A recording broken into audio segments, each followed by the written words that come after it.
I am not exaggerating when I say that this is the most terrifying story I have ever experienced. It happened to my friend and it's literally straight out of a horror movie. Let me read it again for you. My best friend has worked in coffee shops for the past few years, and during that time she had some crazy experiences with customers. She worked at a big name coffee shop and normally her shifts are pretty uneventful. However, there was one particular day that changed all of that. The day started like any other and nothing seemed out of the ordinary. But that would soon change once her shift started winding down, and it was just her and one other employee left in the store. It was getting late and they were just waiting for their manager to arrive, so they could lock up and go home. Suddenly, the door opened and a man walked in. He looked tired and asked for a cup of coffee. The employee offered to make him one, but he declined and said he just needed something to take away. They asked if he wanted anything else, and he replied, "No, thank you." And that was odd because throughout the entire time, he didn't make eye contact or acknowledge them in any way. He just stood there awkwardly looking around. After the man received his coffee,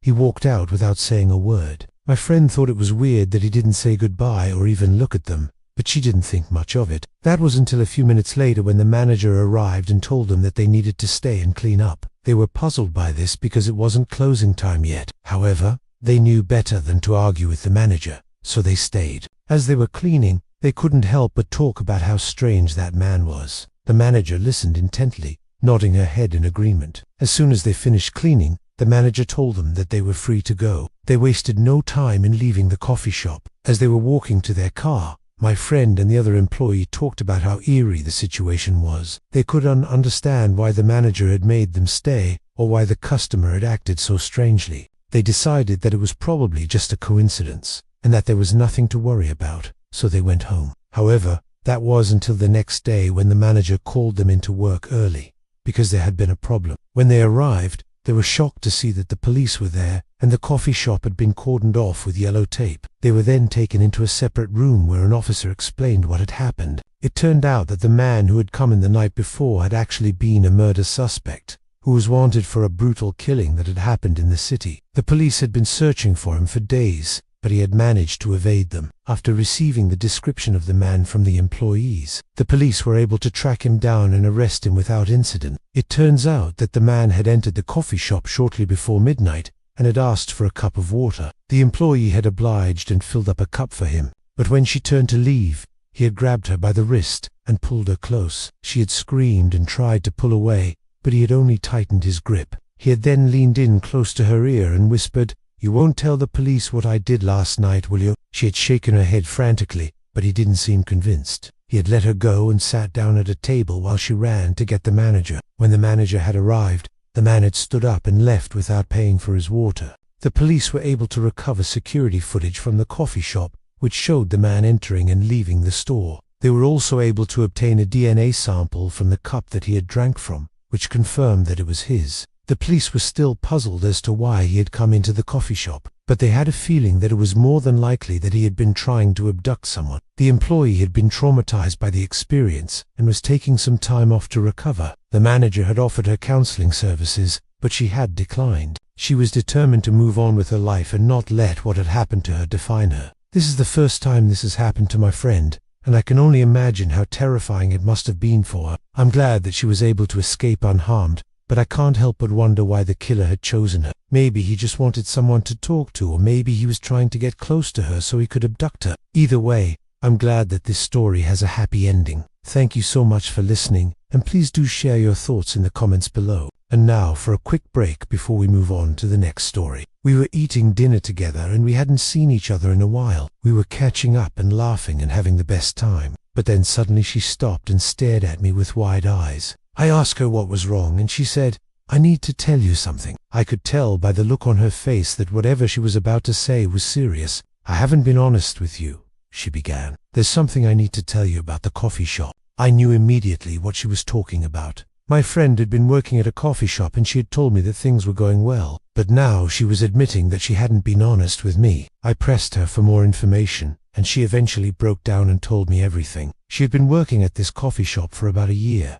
and everything was fine until one day when a new employee started working there. This new employee was very quiet and kept to himself. My friend didn't think much of it until she started noticing that he was always staring at her. It made her uncomfortable, but she tried to ignore it. Then one day he came up behind her and whispered in her ear, "You're beautiful." She was shocked and angry and told him to never speak to her like that again. He apologized and said it would never happen again, but she could tell that he was only saying that to keep up appearances. From that day on, he became even more creepy and started following her around the coffee shop. He would stand close to her while she was talking to customers and even try to touch her. She hated it, but she was too afraid to speak up. She didn't want to cause any trouble, and she was afraid that if she complained, nothing would be done about it. She started avoiding him as much as possible and even took extra shifts so that she wouldn't have to work with him. But he was always there, lurking around and watching her. One day she had enough and confronted him. She told him that he needed to stop following her around and that if he didn't,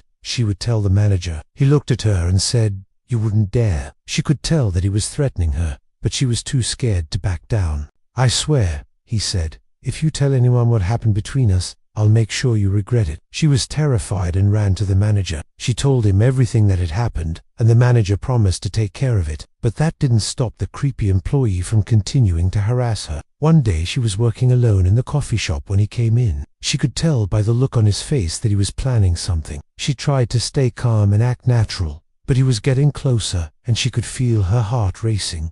"I need to talk to you," he said. "Can I buy you a coffee?" "No," she replied. "I don't want to talk to you." He didn't respond and just stood there staring at her. She was getting scared and started to think about what she was going to do. Should she run to the back of the store?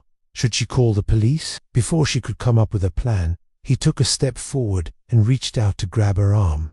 She screamed and pulled away from him. He looked at her with a crazy look on his face and said, "You can't hide from me forever." She was terrified and ran to the back of the store. She locked herself in the bathroom and called the police. When the police arrived, they arrested the creepy employee. It turned out that he had been fired from another coffee shop for harassing female customers. My friend was relieved that it was over, but she couldn't help but feel that something wasn't right. She had nightmares about the creepy employee and could unshake the feeling that he was still out there watching her. She started seeing a therapist to help her cope with the trauma of the experience. Then one day, she got a call from the police. They told her that the creepy employee had been found dead in his apartment. He had taken his own life. My friend was relieved, but she couldn't help but feel that something was still wrong. She started researching the creepy employee and found out that he had a history of stalking and harassing women. He had even been arrested for assault. My friend was horrified and realized that she had been in danger. She had been so close to death,